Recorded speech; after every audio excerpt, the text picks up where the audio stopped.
apakah jika anak masih bayi dan sakit, kita bisa mengamalkan zikir Nabi Ayyub alaihissalam yang diniatkan untuk kesembuhan anak? Kadang-kadang kita mesti menyadari bahwa di balik segala apa yang kita sedang dapati berupa titipan dari Allah, apakah terlihat dan terasakan menyenangkan atau terlihat dan terasakan kurang menyenangkan bagi kita, di balik semua itu selalu ada hikmah yang terbaik bagi kita.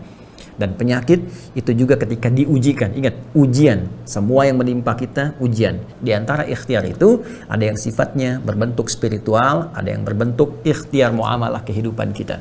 Nah, ikhtiar muamalah tentunya berobat ya, secara medis, silahkan ada cek secara medis, berangkat ke dokter, lihat penyakitnya apa, sehingga diketahui dengan baik. Seperti pernah kita sampaikan bahwa banyak ayat dalam Al-Quran membimbing kita untuk bermohon dalam situasi sakit. Contoh, yang paling standar misalnya Quran surah ke-26. Surah ke-26 ini surah Asy-Syu'ara di ayat ke-80.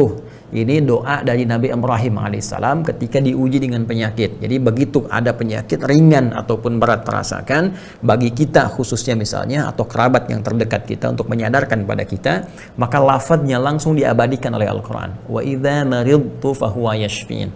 Wa idza maridtu fahuwa yashfin. Bila pun aku sakit, Allah pasti akan menyembuhkan. Ya, Allah pasti akan menyembuhkan. Ayat ini penting untuk membangun keyakinan dulu terhadap Allah, membangun kekuatan iman. Nah, ini manfaatnya pertama akan memberikan ketenangan dan kekuatan pada diri kita. Sehingga kalau kita sakit, itu nanti imun spiritual akan meningkat. Dan imun spiritual ini dari roh kita akan memberikan kemudian kekuatan kepada fisik kita. Sehingga kekuatan semakin bertambah, dan dengan itu peluang untuk menjadi sehat dengan izin Allah menjadi semakin menguat. Ya, pun demikian jika anak kita seperti bayi ini misalnya atau keluarga yang lain, kita bangun keyakinan dulu. Bila pun aku sakit, Allah pasti akan sembuhkan. Siapapun yang sakit, Allah pasti akan sembuhkan. Berikan keyakinan.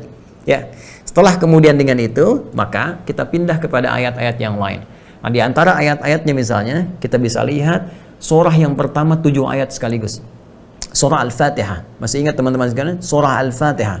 Surah Al-Fatihah itu diantara namanya Asy-Syafiyah. Al-Fatihah itu banyak namanya. Ummul Kitab, Al-Kafi, kan? Kemudian ada Asy-Syafi atau Syafiyah ya, yang menyembuhkan dengan izin Allah Subhanahu wa taala. Bahwa surah Al-Fatihah itu bisa kita niatkan kepada Allah sebagai wasilah untuk mendapatkan kesembuhan. Nah, hanya pertanyaannya bagaimana? Banyak orang sekarang baca Al-Fatihah gitu kan, tapi nggak sembuh-sembuh. Ada yang 2 kali, 3 kali, 100 kali, 1000 kali. Sedangkan sahabat ini baca sekali sembuh gitu kan. Nah, ini cara bacanya.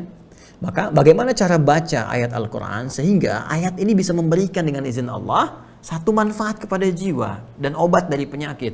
Ya, itu rahasianya ada di Al-Quran surah ke-17 ayat 82. Ya, saya ulangi, Quran surah ke-17 Al-Isra ayat 82. Perhatikan kalimatnya. Wa nunazzilu minal Qur'ani ma huwa syifaa'un wa rahmatul lil mu'minin. Wa nunazzilu minal Qur'ani ma huwa syifaa'un wa rahmatul lil mu'minin. Dan kami turunkan dari ayat-ayat Al-Quran itu firman-firman Allah Subhanahu wa taala, ada yang kami izinkan kata Allah menjadi syifa, penyembuh. Ya, dari penyakit-penyakit yang sulit ditemukan obatnya atau penyakit-penyakit hati yang menggerogoti. Jadi syifa itu obat bagi 2 jenis penyakit. Satu penyakit hati, ya, iri hati, dendam, dengki, ya, riya, sum'ah itu nggak ada di klinik, nggak ada di rumah sakit obatnya. Itu harus kembali kepada Allah. Ya, karena Allah yang menguasai hati kita, jiwa kita. Yang kedua penyakit fisik yang secara medis tidak ditemukan obatnya atau belum ditemukan, sulit. Ya, sampai angkat tangan, susah nemukannya dan sebagainya. Maka kalau sudah sedemikian rupa, itu tanda dari Allah supaya kita diminta kembali kepada Allah untuk bermohon, untuk meminta. Disinilah titik ya kita disadarkan kembali bahwa semua pengetahuan kembali kepada Allah, semua jawaban kembali kepada Allah. Kalau sampai titik ini belum yakin dan belum mau kembali juga kepada Allah, maka dengan cara apa lagi harus diingatkan? Nah, maka dari sini disampaikan oleh Allah dengan kalimat syifa, syifa'un wa rahmatul lil mu'minin. Ada yang bentuknya rahmat. Rahmat bisa pemberian, bisa rezeki, bisa keturunan, bisa ampunan dari dosa, kan? Dan kasih sayang yang sifatnya luas. Untuk siapa itu bisa menjadi syifa dan rahmat? Lil mu'minin. Awas, redaksinya tidak mengatakan lil muslimin, bagi semua orang-orang Islam. Awas, tapi lil mu'minin, bagi orang-orang yang beriman, yang yakin tanpa ragu. Karena itu, jika Anda ingin doa-doanya cepat dikabulkan oleh Allah, baca satu surah, baca satu ayat, manfaat surah itu, manfaat ayat itu kita dapatkan cepat, maka itu akan terkait berkelindan dengan tingkat ketakwaan kita di hadapan Allah Subhanahu wa taala. Takwa. Kemudian dari tingkat-tingkat kesulitan dalam aspek kesehatan tadi, dari penyakit-penyakit tadi, puncaknya adalah zikir dan doa Nabi Ayyub alaihi salam tertuang di Quran surah ke-21 Al-Anbiya ayat 83 sampai 84. Wa ayyuba idnada rabbahu anni massani yadhurru wa anta arhamur rahimin fastajabna. Ya, jadi ketika beliau berzikir di ayat 83-nya, kemudian Allah jawab di ayat 84-nya, fastajabna lahu fakashafna ma bihi min dhurrin ya wa atainahu ahlahu mithlahu ma'ahum rahmatan min indina wa dzikra lil abidin. Kami cepat jawab doanya. Kapan doa itu cepat dijawab?